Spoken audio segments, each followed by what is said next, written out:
O Ciência Suja tem o selo da Rádio Guarda-Chuva. Jornalismo para quem gosta de ouvir.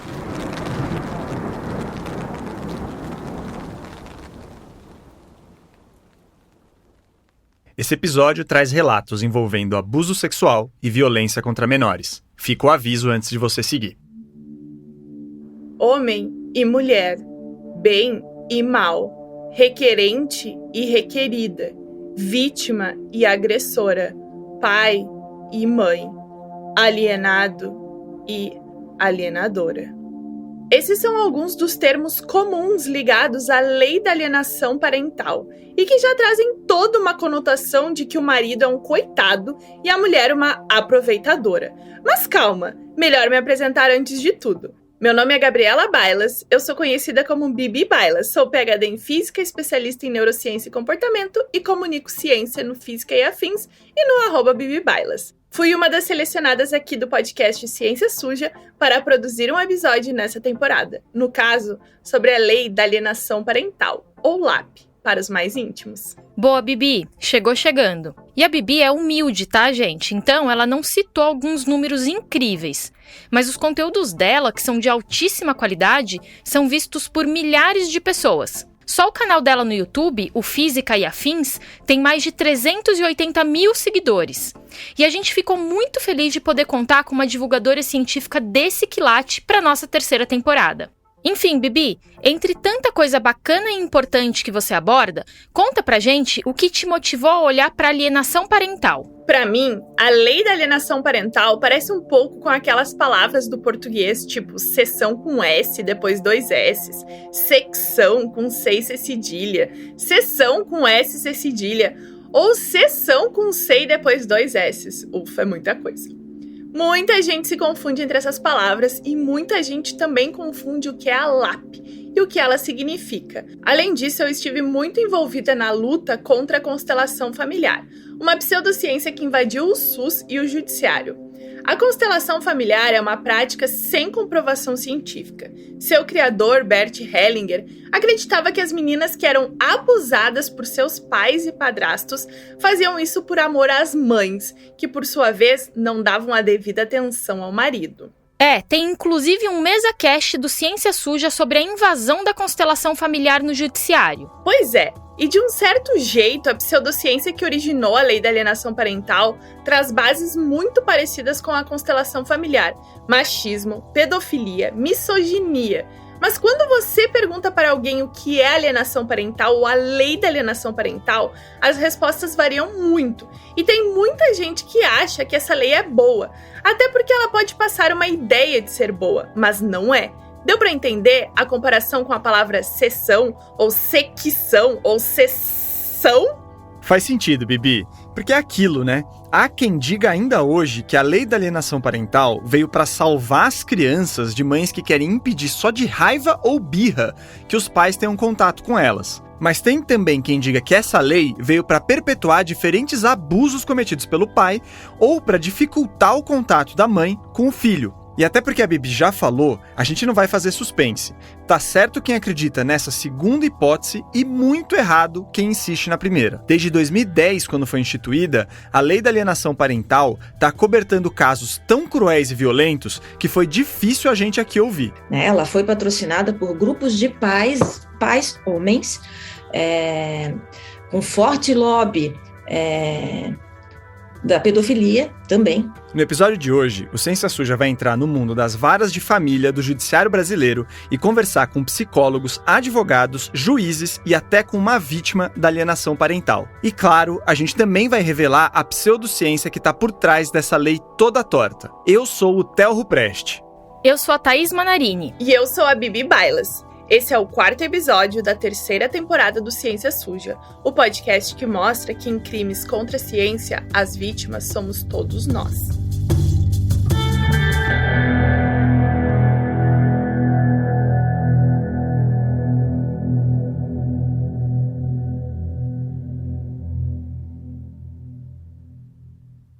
Antes de continuar, eu vou repetir aqui, gente. Esse episódio traz relatos envolvendo abuso sexual e violência contra menores. O que a gente vai falar a seguir pode ser gatilho para pessoas sensíveis ao tema. Inclusive, a próxima fala já é sobre isso.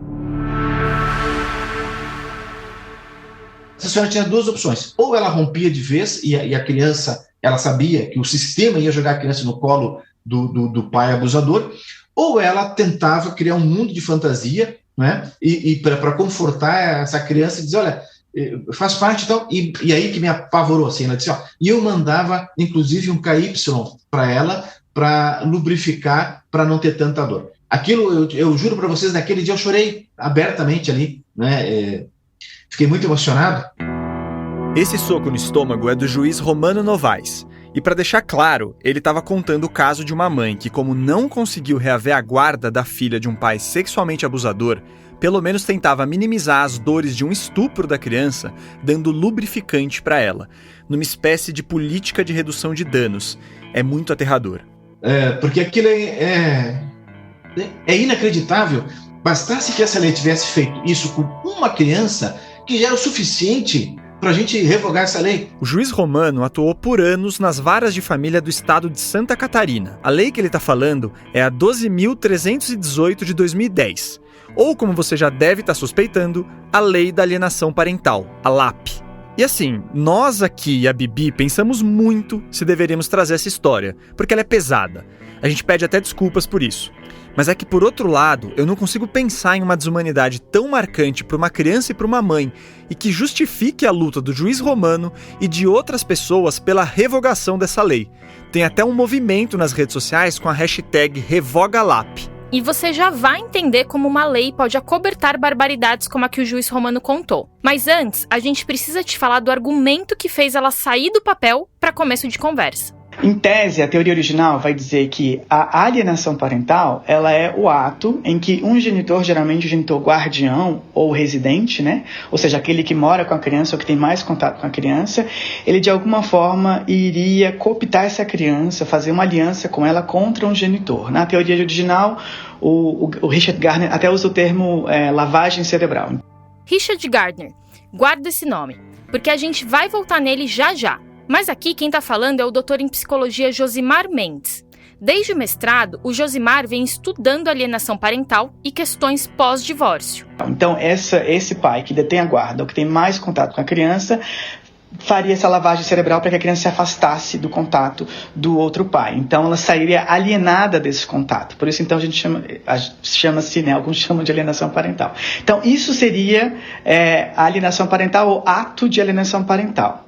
A lei, então, serviria para punir o genitor que fica pintando o outro genitor de monstro e restringe o contato entre ele e o filho. Se a pessoa é enquadrada nessa lei, ela pode perder a guarda. Então, tanto pais quanto mães que são afastados do convívio com o filho se beneficiariam dessa lei, né, Bibi? Errado, Thaís. Na grande maioria dos casos, é a mãe que perde os direitos parentais. Que quando você compara, por exemplo, um homem e uma mulher que começaram o processo sendo acusados de alienação parental, quando chega no final, esse mesmo homem, essa mesma mulher, quando você compara a perda de direitos parentais, por exemplo, as mulheres perdem de 2 a 3 vezes mais direitos parentais do que os homens, que estão ali, entre aspas, no mesmo pé de igualdade. Então não tem como você dizer que não existe ali uma relação misógina. A ideia da alienação parental foi criada pelo médico generalista americano Richard Gardner na década de 80. Segundo ele, a alienação parental acontece em situações de divórcio, quando um dos genitores, pai ou mãe, manipula a criança para que ela fique contra o outro genitor. Pode parecer algo inocente, mas lá pelos anos 80 e 90, o Richard Gardner utilizava especificamente o termo mãe alienadora. E foi após receber críticas que ele trocou o termo para genitor, só para dar aquele ar menos machista, a coisa toda. Para o Gardner, a mãe vingativa, a alienadora, implanta falsas memórias na criança, através de lavagem cerebral. Sim, é o termo que ele usa. E aqui ele ainda inclui que essas mães implantam falsas memórias de abuso sexual. Tudo isso para criar uma tal campanha de difamação contra o pai, o alienado. Sim, campanha de difamação também é um termo do Richard Gardner. E essa campanha de difamação causaria problemas psicológicos muito graves nessa criança. E aí que surge a tal síndrome da alienação parental. Além de criar uma síndrome, o Gardner propõe um tratamento, a chamada terapia da ameaça. Essa técnica, entre aspas, inclui tratamento psicoterápico imposto pela justiça, para as mães, claro, suspensão do sigilo entre paciente e psicólogo e até punições como inversão da guarda. Nota rápida. Não há evidência científica de que uma mãe consiga implantar memórias falsas da magnitude de um abuso, como Gardner propõe. A síndrome da alienação parental do Gardner nunca teve um pingo de ciência por trás dela. Essa teoria, entre aspas, e eu tô pondo entre aspas porque teoria é aquilo que tem algum embasamento científico, só serviu para dar um ar de ciência para os pensamentos tortos do Gardner. O que resta discutir é que quase 40 anos depois a gente não tem nenhuma prova de que essa síndrome ela existe, né? Inclusive ela não entrou em nenhum manual diagnóstico. Só por aí já dá pra ver o absurdo da coisa, mas eu vou além. O Gardner era um cara que passava um pano absurdo pra pedofilia. Eu, como ouvinte do podcast, sei que o pessoal daqui gosta de uma lista. Então vamos de top 3 ideias do Richard Gardner. Boa, vamos lá. Ideia número 1. Os meninos e as meninas são naturalmente sexuais e podem seduzir adultos em encontros sexuais para iniciarem-se sexualmente. Número 2. Se a relação sexual entre o adulto e a criança é descoberta, é provável que a criança fabrique uma ideia onde culpará o adulto por essa iniciação sexual. Número 3. A pedofilia pode aumentar a sobrevivência da espécie humana, servindo a propósitos procriativos. O criador da expressão da síndrome da alienação parental, ou SAP, também teria aconselhado os homens a baterem nos próprios filhos se eles reclamassem do pai rejeitado. Ou seja, abusou de uma criança? Então a solução é agredir a criança para que ela aprenda a ficar quieta. Tudo isso é muito macabro, mas a verdade é que o Gardner enriqueceu escrevendo sobre a síndrome que ele mesmo inventou, principalmente fazendo papel de testemunha para homens acusados de incesto. Ele cobrava $500 a hora da consulta, recomendando a custódia de crianças aos abusadores. O Gardner seguiu essa toada até 2003, quando ele cometeu suicídio, mas as consequências de suas ideias estão vivas até hoje. Certo. Então o negócio do Gardner era lucrar com essas ideias bizarras aí. Hoje, os defensores da LAP aqui no Brasil tentam dissociar o nome do Richard Gardner dessa lei porque as ideias dele não são muito bem vistas em 2023. Pelo menos não em público, né? Mas será que a lei da alienação parental realmente não tem nada a ver com Richard Gardner, o criador da síndrome da alienação parental? Isso está explícito, isso é uma mentira.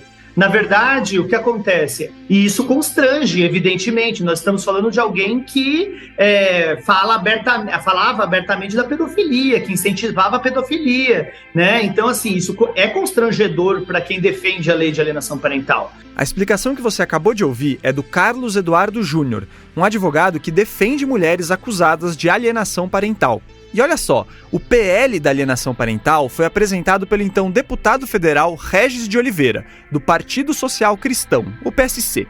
O Regis de Oliveira, aliás, foi vice-prefeito do Celso Pitta, aqui na cidade de São Paulo, de 97 a 2001. Dá uma olhada nesse trecho aqui do PL. No entanto, muitas vezes a ruptura da vida conjugal gera na mãe sentimento de abandono, de rejeição, de traição, surgindo uma tendência vingativa muito grande. Ao ver o interesse do pai em preservar a convivência com o filho, quer vingar-se, afastando este do genitor. O texto do PL sobre alienação parental não falava sobre o pai vingativo, falava de mãe vingativa. Qualquer coincidência com os pensamentos do Gardner não é mera coincidência. E o texto ia além. Para isso, cria uma série de situações visando a dificultar ao máximo ou a impedir a visitação. Leva o filho a rejeitar o pai, a odiá-lo. A este processo, o psiquiatra americano Richard Gardner nomeou de síndrome de alienação parental.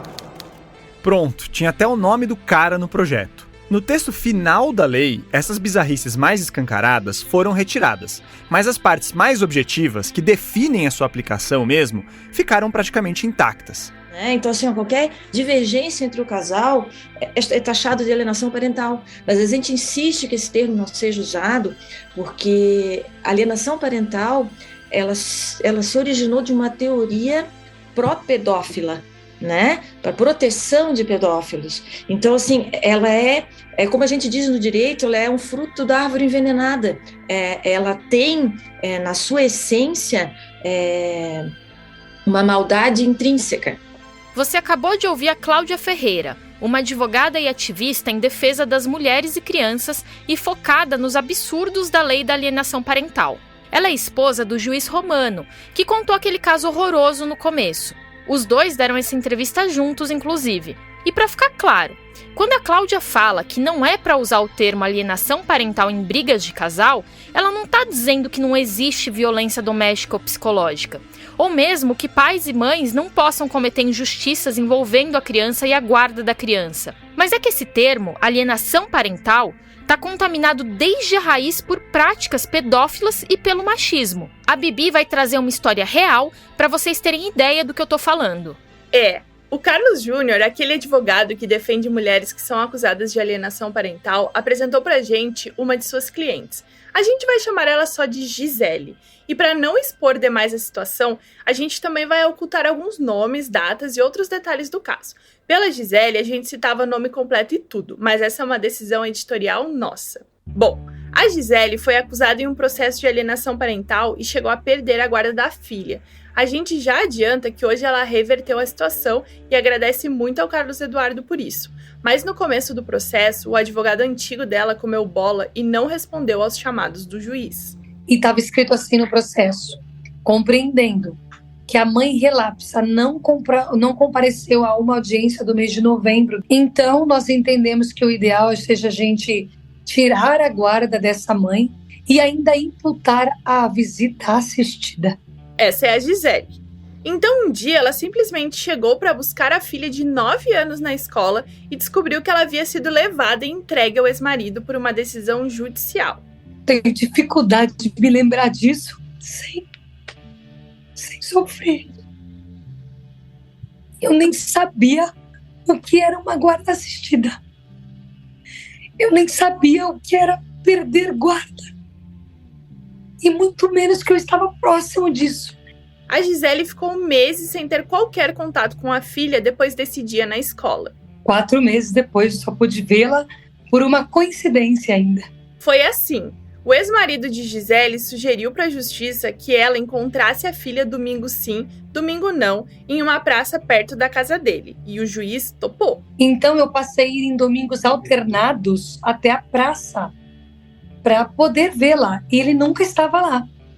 4 meses depois. Só que aí, a Gisele passou um outro dia nessa praça. Eu consegui vê-lo nessa praça. Ele estava lá tomando uma cerveja e ela sentadinha.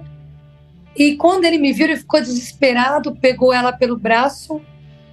E com uma fuga, foi uma cena assim meio inesquecível. Nós tivemos até um vídeo que naquele momento eu estava com um óculos gravador, que eu ia em domingos alternados com um óculos que gravava, um óculos inteligente, um relógio, um colar, e nós filmamos o momento em que ele corre, quase um ônibus atropela eles, que é uma avenida principal, ele se assusta quando ele me vê. Quando eu escutei essa parte, eu pensei, puxa, que ótimo que ela estava gravando com esses óculos aí, porque agora pode mostrar as provas pro juiz e conseguir a guarda da filha de volta, né? É incrível, porque esse vídeo foi levado até o judiciário e simplesmente não falaram nada a respeito. O doutor Eduardo, depois, no finalzinho do processo, conseguiu retomar o vídeo e ele teve alguma força.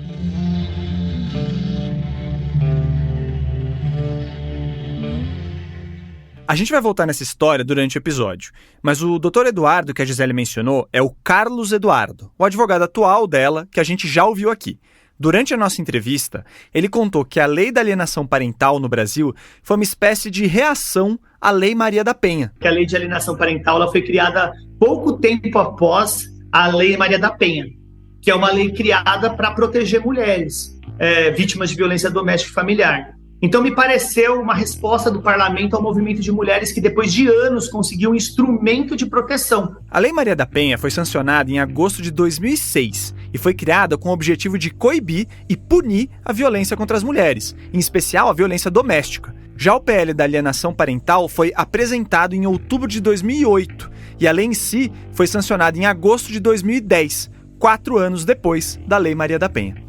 Ele teve ali o apoio de organizações masculinistas, da APASE, que é a Associação de Pais Separados, Pais para Sempre, Pai Legal, Pais por Justiça, entre outras associações de pais, sempre diz pais separados, né? Então, associações criadas e organizadas por homens, então tiveram uma contribuição significativa na elaboração desse texto. A audiência pública que aprovou a Lei da Alienação Parental não teve a presença da Academia Brasileira de Psiquiatria, do Conselho Federal de Medicina, do Conselho Nacional dos Direitos da Criança e do Adolescente e de nenhum outro órgão relacionado ao público infantil. A única entidade contrária à criação da LAP naquele dia foi o Conselho Federal de Psicologia, que se autoconvidou para a audiência pública. O juiz Romano conta como a alienação parental acabou sabotando o sucesso da Maria da Penha. Porque se a mãe denunciar, veio o efeito absolutamente inverso, não é? É uma falsa denúncia e a falsa denúncia cola nela o adjetivo, não é? Perverso, terrível, de louca, de alienadora, e aí ela corre o risco sério de perder a guarda. E os exemplos se multiplicam, não é? E aí as pessoas vão sabendo, as mães divorciadas vão sabendo, já não tem, o número de Maria da Penha está diminuindo drasticamente, né, de denúncias pela Maria da Penha, que era um dos intentos, evidentemente, dessa lei. As mulheres não têm mais coragem de fazer denúncias de violência doméstica, porque se fizer denúncia de violência doméstica, ela é alienadora. O juiz Romano falou que uma vez perguntaram para ele onde na lei da alienação parental está escrito que as mães são o alvo principal. Mas eu vou perguntar diferente. Nenhuma lei diz que é contra A ou B. Quando Hitler fez a lei contra os judeus, ele não disse que era contra os judeus. Ele disse que era a favor do povo alemão. Hoje em dia, a gente sabe que essa lei não foi criada para atender os interesses das crianças e dos adolescentes. Mas lá em 2010, quando a lei da alienação parental surgiu, muitas pessoas ficaram felizes. Isso porque ela foi vendida como uma proteção para as crianças e também porque o texto dela é dúbio. Mesmo hoje, tem muita gente menos iniciada no assunto que pensa que a lei da alienação parental é positiva, porque evitaria que um genitor isolasse o filho do outro. Mas não é isso, né, Bibi? Não mesmo. Na prática, a lei serve justamente para isolar o filho de um genitor. E como a gente escutou, geralmente é a mãe que sai prejudicada. A Cláudia Ferreira, que você já ouviu aqui, e o Romano escreveram um dos primeiros artigos em português, no Brasil, sobre os perigos da lei da alienação parental. Isso foi em 2014. Depois que esse artigo saiu, um amigo juiz da Cláudia veio falar com ela sobre o assunto. Começou a nos comentar, né, em conversas, que ele estava ficando assustado, que essa lei, que deveria ter surgido para proteger crianças de pais e mães violentos, abusadores, enfim, né, displicentes, estava sendo utilizada de outra forma. A filha da Gisele sentiu na pele essa inversão de valores. Durante os 3 anos que permaneceu com o pai por causa da lei da alienação parental, ela foi privada de muita coisa. 3 anos que ela permaneceu com o pai, ela não teve acesso à internet. A casa onde ela passou a viver com ele era uma casa que ele fez questão de colocar um portão fechado e ele cobria até as frestas laterais do portão de ferro com isopor, papelão, para que ninguém visse sequer a lateral do imóvel. A Gisele também contou que o ex-marido normalmente não levava a filha deles para a escola. A gente também teve que pedir judicialmente para que a escola chamasse, né, para que ela pudesse frequentar as aulas. Enfim, foi muito difícil. Eu não tinha acesso à escola também, porque ele também comunicava à escola de que eu era uma pessoa perigosa. Isso, infelizmente, era o de menos. Segundo a Gisele, sua filha era maltratada. A menina era obrigada a tomar banho gelado e a casa onde vivia ficava sem luz direto. Uma vez ela teve uma infestação de piolhos e o pai não fez nada. Ele também não deixava ela ir ao banheiro quando queria e acabava que várias vezes a filha de Gisele fazia xixi na calça. E ficava assim, suja. Essa coisa de não deixar ela ir ao banheiro e mais o tempo que ficava sem beber água fez a menina ter várias infecções urinárias. E para piorar, essa criança chegou a ficar desnutrida. Quando a Gisele conseguiu voltar a ver a filha, pelo menos aos finais de semana, ela descobriu que a menina não sabia o nome da maioria das frutas. Ela ficava mais de 12 horas sem se alimentar. ela costumou sentir fome e depois não sentir fome mais, entende isso? Foi assim que eu a recebi, depois de 3 anos. Isso aqui era uma melancia, isso aqui era uma manga. Filha, o que você quer? Eu quero essa uva. Filha, isso aqui é um abacaxi, isso aqui é uma melancia, isso aqui é uma manga. Ah, é, que parece. E mesmo as faltas na escola e todos esses maltratos não convenceram o juiz a reverter a decisão de enquadrar a Gisele como uma alienadora. Daqui a pouco você vai saber como ela conseguiu a guarda da filha de volta e por que uma lei tão abusiva que existe desde 2010 só ganhou atenção mais recentemente. Antes, o intervalinho.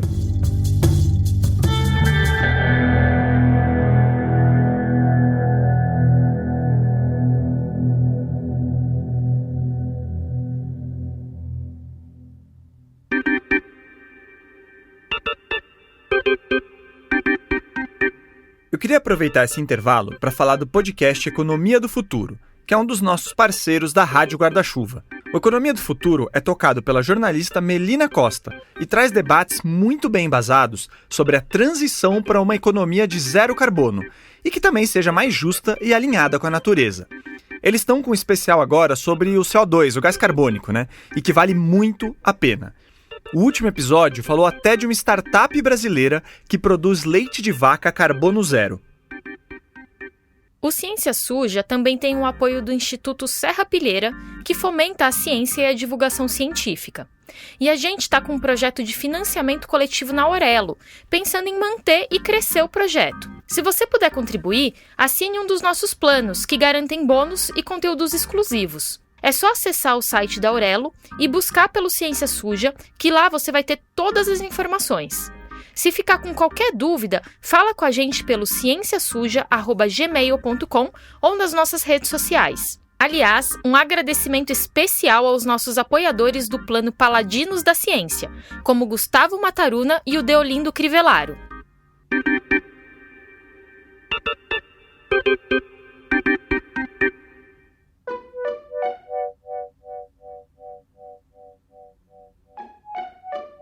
Enquanto a gente estava escrevendo esse roteiro, saiu uma série de reportagens no Intercept Brasil chamada Em Nome dos Pais. As matérias foram escritas pela jornalista Nayara Felizardo e revelam casos absurdos e conflitos de interesse envolvendo alienação parental. Mas essa série foi tirada do ar por uma decisão judicial. O Intercept alegou que foi censurado porque expôs o judiciário e apresentou nomes de promotores, psicólogos e desembargadores, entre outros agentes, que estavam envolvidos com escândalos sobre alienação parental. Já a ação alega que essas matérias exibem documentos sigilosos sobre crianças. Até o fim da gravação desse episódio, a situação continuava assim. Enfim, eu tô trazendo isso aqui porque essa série quebrou, ou tinha quebrado, né, um silêncio de anos sobre o assunto. Pesquisando o tema, a gente não acha quase nada na mídia, então fica parecendo que os meios de comunicação não querem falar sobre alienação parental de um jeito crítico. Quer dizer, teve uma matéria de Fôlego que foi publicada uns tempos atrás, né, Bibi? Um dos primeiros jornalistas a trazer à tona a problemática da alienação parental foi o Tomás Chiaverini, lá em 2015. Opa, esse nome a gente conhece bem por aqui. O Tomás Chiaverini também é da Rádio Guarda-Chuva, assim como a gente aqui do Ciência Suja. Oi, eu me chamo Tomás Chiaverini, eu sou jornalista, eu tenho um podcast chamado Rádio Escafandro. A Rádio Escafandro traz episódios com mergulhos profundos sobre os mais variados temas, vale a pena ouvir. Antes de ter esse podcast, eu tenho uma carreira no jornalismo, que é principalmente no jornalismo de texto. E em 2015 eu tinha feito uma grande reportagem sobre alienação parental, que foi uma das primeiras, talvez a primeira reportagem publicada em grandes veículos no Brasil. Ela saiu pela agência pública, foi replicada pelo El País e por mais alguns sites. O Tomás também falou desse tema no episódio 66 da Rádio Escafandro. Depois de terminar aqui, vai lá porque tá imperdível. Mas enfim, pro Tomás, parte do silêncio sobre o assunto na mídia é porque os jornalistas também vivem numa sociedade machista e também são influenciados por ela. Só que tem mais coisa por trás disso. A dificuldade de se apurar essa matéria é que, assim, você tem a decisão de um juiz que está dizendo, baseado numa lei, que foi feita pelo legislativo, que está dizendo que não, que aquele homem não é um abusador, que aquela mulher é louca, né? É isso que a lei da alienação permite que a justiça faça. E é muito difícil para um jornalista falar, não, a justiça está errada, né? O judiciário está errado, o legislativo está errado e essa mulher está certa, né? Essa última fala do Tomás me lembrou do filme israelense O Julgamento de Viviane Amsalem. Ela conta a história real de uma mulher judia que tenta por anos se separar do marido, mas o judiciário do país dela não aceita. גט. אתה אמר אמסלם, היית רוצה לתת לאישה זו גט? Tem uma parte desse filme que a Viviane Amsalem tá cansada de brigar e de aceitar as violências do marido. E aí ela fala o seguinte: é fácil culpar o que grita, aquele que sussurra veneno é inocente. Eu sinto que é isso que vem acontecendo. Um monte de mães estão gritando por justiça e tentando denunciar os abusos cometidos por seus parceiros. E aí elas são taxadas de loucas, histéricas e vingativas, e perdem a guarda dos filhos. Enquanto isso, os abusadores são inocentados por causa de uma lei baseada numa pseudociência. No caso da Gisele, ela denunciou várias vezes os maus tratos que a filha vinha sofrendo na casa do pai, mas ninguém escutou. Teve até um episódio que a Gisele chegou a pedir para o Conselho Tutelar dar uma olhada na situação da menina depois que ela descobriu que a casa do ex-marido estava sem luz por meses. Eu pedi, será que vocês podem ir até lá e ver o que está acontecendo? A senhora não tem um advogado? Então a senhora se dirige a esse profissional. O que a senhora veio fazer aqui? E eu pedi desculpa por incomodá-los e fui embora. Segundo a Gisele, o Conselho Tutelar ignorou todos os seus pedidos. Até quando a filha relatou os abusos que vinha passando a psicólogos do judiciário, ela teve que ouvir que... Compreendemos que é importante salientar a vontade da criança em voltar ao seio de sua mãe. É uma vontade, não é uma necessidade. Mesmo elas ouvindo a criança dizer que a sua cabeça era lavada num tanque de água fria toda vez que ela tinha que ver a mãe, ele a punia. Você quer ver sua mãe? Quero. Então vem aqui que eu vou lavar sua cabeça no tanque gelado. Era frio de 6 graus em São Paulo. A gente ainda vive esse mito de que a justiça sempre será imparcial e que ela nunca iria aplicar leis injustas. Mas o caso da Gisele e de outras vítimas da lei da alienação parental provam o contrário.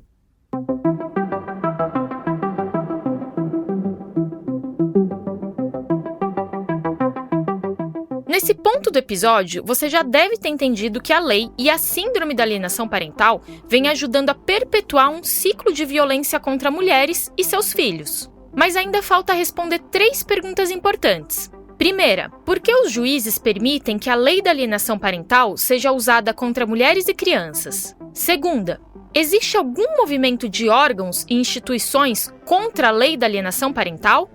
Terceira, como podemos realmente proteger as crianças em casos de divórcios litigiosos e outros conflitos mais pesados entre os genitores?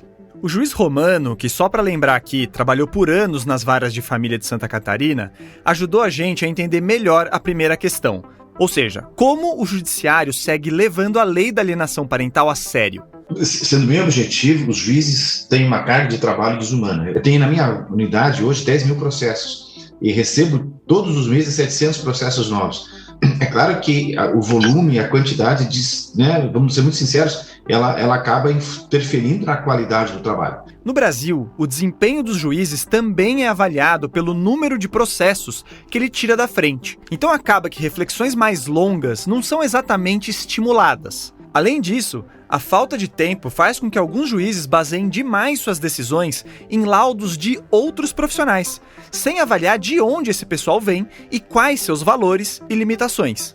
Primeiro, ele não tem formação para isso, o juiz não é psicólogo, o juiz não é assistente social. Segundo, o juiz vai ter que investir um tempo gigantesco argumentando, porque o direito é isso, o direito é argumentação, o direito é discurso, né? O direito é fundamentação da decisão.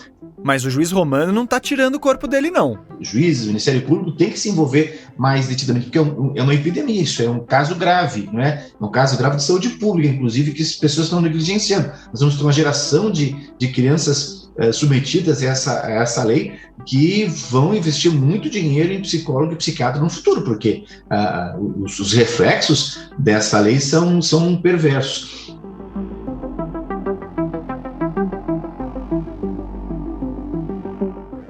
problema que facilita a existência da lei da alienação parental é que ela está aí há tanto tempo que já gerou um nicho de mercado. Quem reforçou isso pra gente foi o Josimar, aquele psicólogo que você já ouviu aqui antes. Existe um mercado da alienação parental. Esse mercado, ele se constitui basicamente de 2 grandes setores. Você tem advogados, familiaristas ou advogados que atuam, né, nessa área, que se especializam nesse tema, né? E aí, por serem especialistas, eles têm um nicho de mercado, eles podem cobrar mais caro em relação a isso. Ou seja, o cara se especializa em ajudar marmanjo a dizer que era vítima de uma mãe malvada que fazia de tudo para afastar a criança dele. Mas e o segundo grande setor desse mercado que você citou, Josimar? De igual forma, você também tem psicólogos e psicólogas que são especialistas em alienação parental. No caso da psicologia, isso é bastante complicado, porque a gente tem alguns questionamentos. O primeiro deles é o seguinte: como é que você é especialista em algo que não existe, em termos científicos, né? Você é especialista em quê, né? Eu também poderia ser especialista em fada do dente, né? Na mesma lógica que a gente trouxe ainda há pouco. Realmente. Embora a lei da alienação parental exista, a síndrome da alienação parental não é reconhecida pelo Conselho Federal de Psicologia ou pela Sociedade Brasileira de Psicologia. E é importante dizer que o Código de Ética da Psicologia não permite que um psicólogo trabalhe com algo que não tem embasamento científico, como é o caso da alienação parental. Mas ao que tudo indica, o Conselho Federal de Psicologia não está adotando medidas mais contundentes contra esses psicólogos que emitem laudos e ganham dinheiro baseados em uma pseudociência. E nesse sentido, cabe dizer que só esse ano o CFP proibiu que psicólogos pratiquem a constelação familiar, aquela outra pseudociência que a Bibi falou no começo do episódio. Por outro lado, a gente precisa reconhecer que o tema vem sendo discutido, como mostra uma nota técnica que o próprio CFP soltou em setembro do ano passado, sobre os impactos da LAP na atuação de psicólogos e psicólogas. Eles apontam um viés de gênero na aplicação da legislação que prejudica mães e crianças.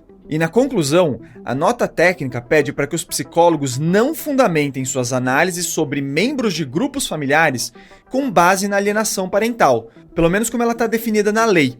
Em atendimentos de casos com alegação de alienação parental, o CFP recomenda que os psicólogos usem abordagens teóricas já reconhecidas no campo da psicologia, dentro desse contexto de disputa de guarda. A nota também destaca que em fevereiro de 2022, o Conselho Nacional de Saúde recomendou ao Conselho Federal de Medicina, ao CFP e ao Conselho Federal de Serviço Social o banimento dos termos síndrome de alienação parental, atos de alienação parental, alienação parental e quaisquer derivações sem reconhecimento científico nas práticas desses profissionais. Eles também citam uma recomendação do Conselho Nacional dos Direitos Humanos de março de 2022, pedindo a revogação da LAP e a proibição de termos que não possuam reconhecimento científico, como síndrome de alienação parental. A gente vai deixar o link para a íntegra dessa nota técnica do CFP na descrição do episódio. De qualquer jeito, a gente pediu por e-mail um posicionamento mais recente do Conselho Federal de Psicologia, levando em conta as denúncias de profissionais que lucram com laudos de alienação parental, como a reportagem do Intercept revelou, aquela reportagem que foi tirada do ar. E até o dia 6 de junho, em que finalizamos a produção desse episódio, nós não recebemos a resposta. Bom, e com isso tudo, a gente já começou a responder aquela segunda pergunta, sobre quais órgãos já se manifestaram contra a lei e a síndrome da alienação parental. Segue daí, Bibi. Então, eu fui atrás disso pensando tanto na lei quanto no conceito de alienação parental.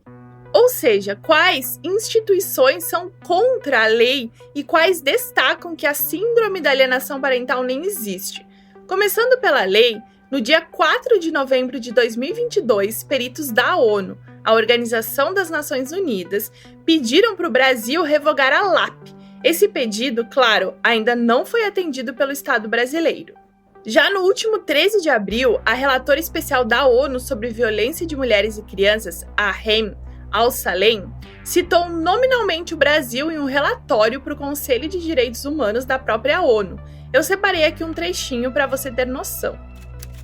O pseudo-conceito de alienação parental e similares são amplamente utilizados em diferentes jurisdições.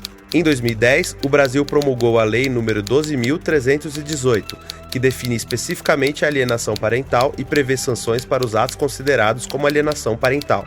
Mas para falar a verdade, eu acho que a melhor parte desse relatório é a conclusão mesmo, ouça aí.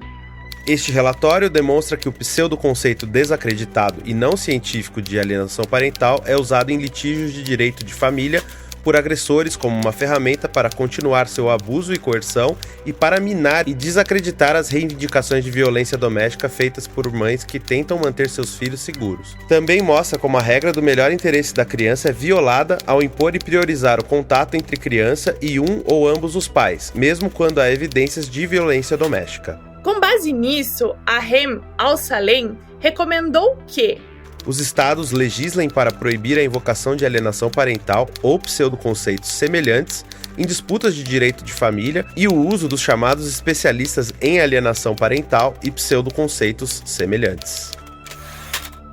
Países como a Espanha têm leis que proíbem a aplicação do conceito da alienação parental desde 2021. E é interessante pensar que no ano seguinte desse avanço na Espanha, o Brasil acatou alterações na lei que violentam ainda mais mulheres e crianças. A Cláudia Ferreira, aquela advogada que você já ouviu aqui, explicou para mim que as alterações da LAP de 2022 abrem margem para que as mães e crianças recebam tratamento psicológico compulsório, entre outras bizarrices.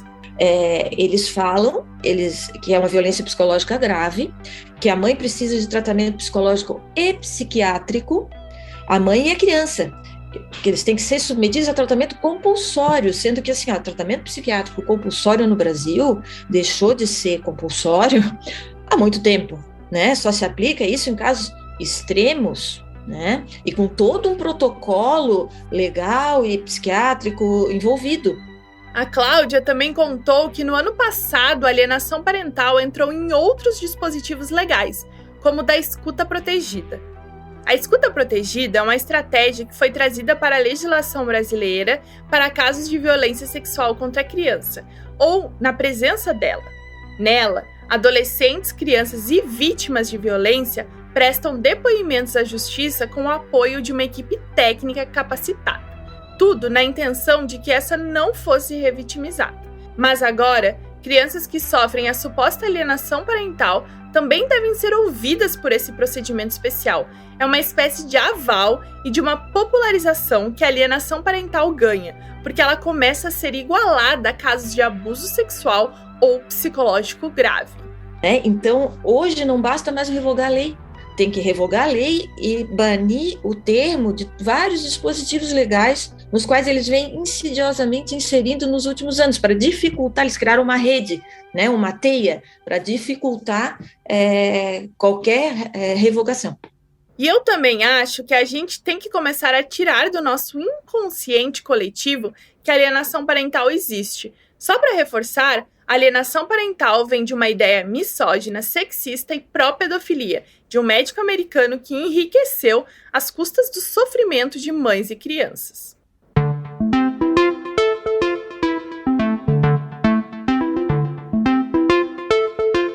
E não é que as relações não tenham conflitos, ou que as mães não possam sacanear os pais, não é isso. Mas a alienação parental basicamente só olha para a mulher, e a partir de uma perspectiva negativa e simplista para dizer o mínimo. A psicologia de hoje tem teorias bem sedimentadas para explicar por que pessoas envolvidas em uma relação podem chantagear o outro, ofender o outro, agredir o outro e por aí vai. E a psicologia também tem modelos para entender por que muitas vezes a criança é usada nesses quebra-paus. Mas dizer que uma mãe briga com o ex-companheiro ou até fala mal do ex-companheiro por uma vingança tipicamente feminina é de uma ignorância sem tamanho. Isso, inclusive, não olha para as muitas vezes que mulheres efetivamente brigam com homens para proteger o filho. Então, a gente tem até alguns conceitos bastante clássicos nessa área, que a gente chama de triangulação, de coalizões, de lealdades invisíveis, né? São explicações alternativas para essas formas de interação familiares típicas de alguns casos, né? Tá aí o Josimar de novo. Bibi, você pode explicar pra gente esses 3 conceitos? Triangulações, coalizões e lealdades invisíveis? Sim, então vamos lá. De forma bem simples, triangulação é quando existe uma tensão considerável entre um pai e uma mãe. Por exemplo, em um pós-divórcio, E aí a criança entra como um regulador emocional, diminuindo aquela tensão, Não é de propósito que ela entra, né? É meio que algo natural, de uma relação. A ideia é de um triângulo mesmo. Já a coalizão é quando existe uma aliança entre dois membros contra um terceiro. Por exemplo, um genitor e uma criança contra outro genitor. Isso não é alienação parental, porque os dois membros estão de acordo. Não tem uma manipulação que faz a criança achar que foi abusada, nada disso. E as lealdades invisíveis são expectativas implícitas que são colocadas em cima de cada membro da família. Ou seja, cada um, o pai, a mãe, a criança, teria um papel específico no equilíbrio familiar. Quando alguém contraria essas expectativas, os outros membros tendem a se unir contra aquela pessoa.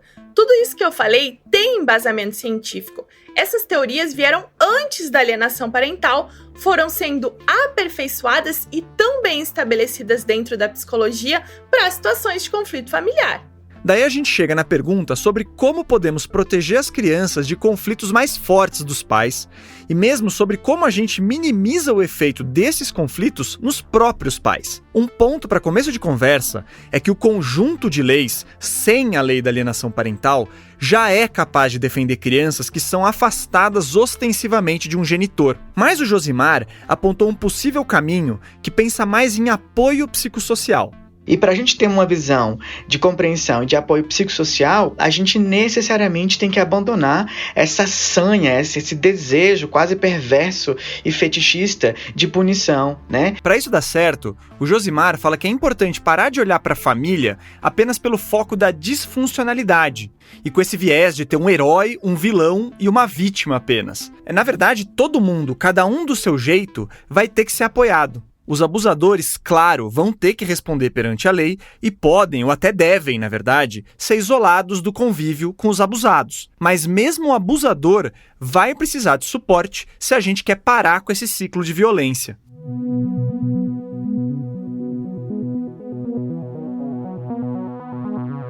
Tá, mas e a Gisele? Verdade. Como terminou a história dela, Bibi? Olha, a Gisele conseguiu a guarda de volta, mas não porque um juiz observou todos os abusos que a filha dela sofreu. Na verdade, o pai foi condenado por abandono de menor. Segundo ela, ele sempre deixava a criança horas desacompanhada. Ele a deixou por 12 horas em casa sozinha. Ele fazia isso com muita tranquilidade, porque ele a deixava sem celular, então não tinha como me comunicar ou chamar a polícia antes disso. Mas um dia o pai saiu de casa e deixou a filha com o celular. A Gisele não sabe bem o porquê disso. Talvez porque ele estivesse confiante que ela não faria nada. Talvez porque dessa vez a menina ficou mais de 12 horas sozinha. E até ele achou que seria bom ela ter alguma forma de se comunicar. Mas isso é o que menos importa. E ela se revestiu de muita coragem, apesar do medo que ela tem dele até hoje. Se revestiu de coragem e falou: mamãe, eu estou sozinha, agora a gente pode conversar tranquila. Aí, a Gisele e o advogado dela conseguiram provar que o pai não era confiável para ficar com a criança. Então vamos resumir aqui. A Gisele foi condenada por alienação parental e só conseguiu a guarda da filha de volta 3 anos depois, porque o ex-marido deixou a criança sozinha por tempo suficiente para configurar abandono de menor. Eu não quero ficar aqui classificando o que é melhor ou pior. Mas sei lá, depois de tudo que eu ouvi, me parece que dava para essa guarda ter voltado para Gisele bem antes. E isso tudo só aconteceu por causa de uma pseudociência e de uma lei bizarra. Esse é o efeito que uma ciência suja pode ter.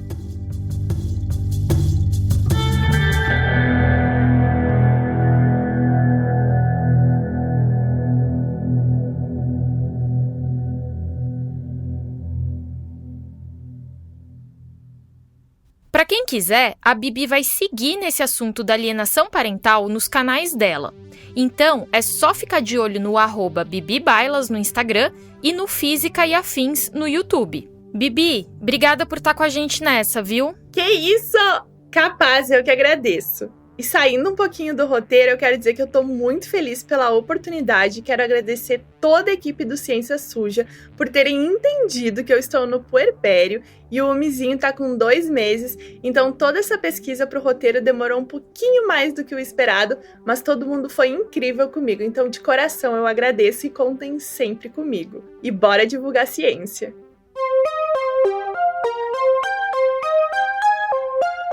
O Ciência Suja é apresentado por mim, Theo Rupreste, e por mim, Thaís Manarini. Este episódio foi produzido pela Gabriela Bailas, a Bibi Bailas. O roteiro foi editado pelo Theo Rupreste, sempre com o apoio do Pedro Belo, da Chloé Pinheiro, meu e do Felipe Barbosa. As trilhas e a edição de som são do Felipe Barbosa. Nesse episódio, nós usamos áudios do filme O Julgamento de Viviane Amsalen. As vozes complementares são de Felipe Barbosa e Pedro Belo. O projeto gráfico e as artes de capas do episódio são trabalho da Mayla Tanferri e do Guilherme Henrique. Nosso site, o cienciasuja.com.br, foi produzido pelo estúdio Barbatana. Lá você vai ter acesso a materiais extras e lá você também vai encontrar a aba Apoie o Podcast. Considere assinar um dos nossos planos para ajudar a gente a seguir com o projeto. Daqui 2 semanas tem mais. Até lá, pessoal!